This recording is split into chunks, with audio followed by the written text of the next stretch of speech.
Hi, my name is Laurent Levesque, speaking from Concordia University in Montreal, Canada. I work with UTILE, a nonprofit group that's working to develop student housing co-ops here in Quebec, in Canada. I'm here today to speak about the whole movement of student housing co-ops around the world and how it's interesting to connect to them. Because indeed, we may be focused locally on our projects, and it's very important to be so, but we are actually part of a huge international movement of student housing by and for students. And this can come from student co-ops, but also through student unions, which are, in my opinion, just a variation on the same theme. This is actually a pretty old concept, as in North America, but which is also has been present for many decades in Europe and around the world.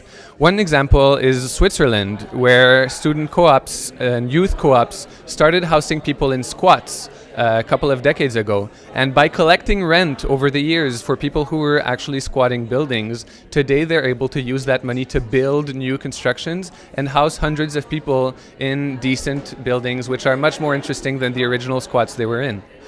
Another example is Norway.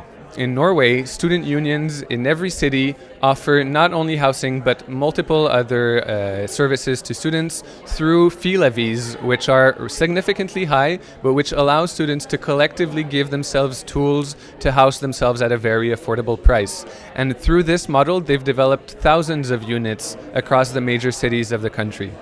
Another example is Germany. In Germany, there's student unions in every region, in every city, and although they have a much higher scale than the local scale of Norway, they collectively own and offer 180,000 rooms in different local projects, and these can be very community-based or they can be larger halls, but they're very flexible and they're all developed by student unions. So this shows that by getting together and pooling resources, students can develop affordable housing for themselves.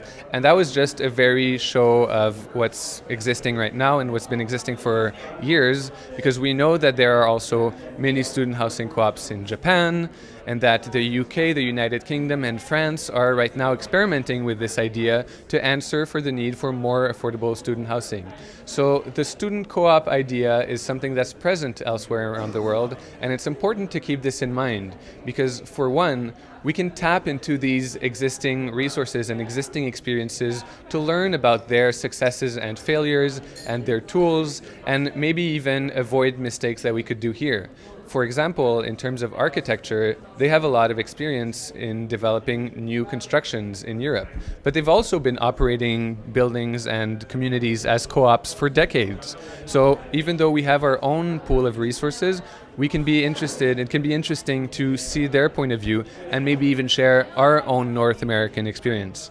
And the second impact of this is that we can see this as a huge global movement, which is exactly right now inspiring local initiatives in the United Kingdom, in France, and elsewhere around the world. So it's important to connect with this movement because collectively we are stronger, and through this network it's important to give a voice, it's possible to give a voice to student co-ops as something that's much larger than single projects in different cities. So this is why I think it's important to know about these different initiatives and to find more about them online. If you want to be put in touch with the ones we are in contact with, you can grab UTILE and you can just visit our website. We'll be happy to connect with you. Our website is UTILE.org. Thank you for listening. Have a great day.